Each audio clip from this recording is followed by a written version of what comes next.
Imagine showering a baby, a 5-month-old baby, and that baby grew years later and became a football player. And now you're going against that baby at a World Cup final. So for a little bit of context here, Lionel Messi was photographed about 18, 19 years ago showering a baby. And that baby somehow came out to be one of the greatest players of this generation, Lamine Yamal. First off, if you're new to my channel, make sure to press the subscribe button and turn on the post notification so every time I post a new video, you'll be notified. So here we are at the World Cup final. We got Spain going against Argentina. The finalisma that we never got to witness is about to happen. This match was supposed to happen back in March, but with all the crazy stuff going on in the Middle East, we never got to witness it. Honestly speaking, I don't know what else we could ask for. This is a great final on paper, and I know it's going to be a great final on TV. So this is my prediction video of who I think will be winning the FIFA World Cup. Before we talk about the final, we got to talk about the semi-final. I did a prediction video of who I think will be advancing to the final, and I went completely left. For France versus Spain, I have France advancing, and for England versus Argentina, I had England advancing, which became the complete opposite because at the third place round, we have France going against England, and for the final, we have Spain going against Argentina. First off, let's talk about the match, Spain and France. That game, I think anybody that watches football, 95% of people had France advancing just because the quality that France has. But it made me realize that football is not always a 1 + 1 = 2. In football, 1 + 1 could sometimes be 46.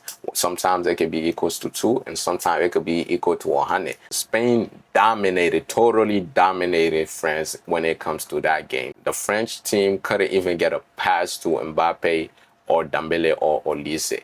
So they couldn't create no chance. I think throughout the whole game, they only had 2 shots on target. That really shocked me. And for the second game of the semi-final, we had England going against Argentina. And Argentina somehow found their way back and came back from a 1-0 to a 2-1 game. I think without Argentina in this tournament wouldn't have been much fun because of all the crazy comebacks that they have done. But I really blame the England loss on the England manager, because you're only up 1-0 and you decided to take out your attacking players and try to protect that one goal that you have. Even the 2-0 is not a good lead because you won't know that 2-0 is nothing until the other team scores 1. Now all the pressure turns on you. So I really think it was his fault.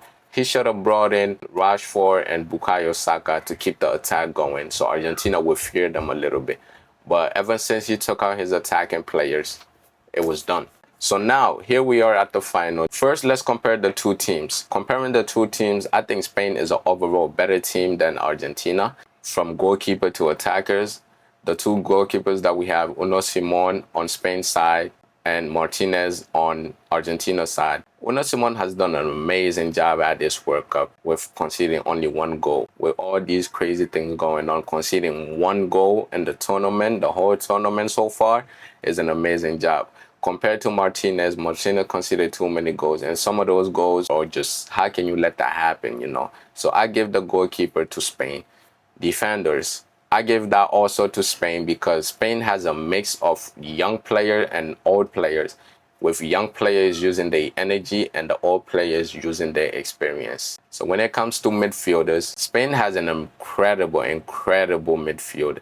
They could slow down the game if they want. They could speed up the game if they want. So if you have that type of midfield, you don't really got to worry too much. And last but not least, we have attackers. The Spain attackers, no matter how good your defense is, they somehow end up finding the back of the net. Compared to the Argentinian attacking, they really patient. You got to give them that. They patient. They build up from bottom to top. Somehow finds Messi and they just end up scoring on you. So my prediction for this game is that even though it's hard to go against Messi, I think this game is going to be a high-scoring game, at least over 2.5 goals scoring in this game, with Spain winning it. I have Spain winning it maybe a 3-1. I see a 3-1 or 3-2. But at the end of the day, I just hope we have a good game because I'm a Barca fan. As a Barca fan, I would just end up being happy with whoever wins it. But I'm leaning more on Lamine Yamal's side since the goal himself, Messi, already has a World Cup.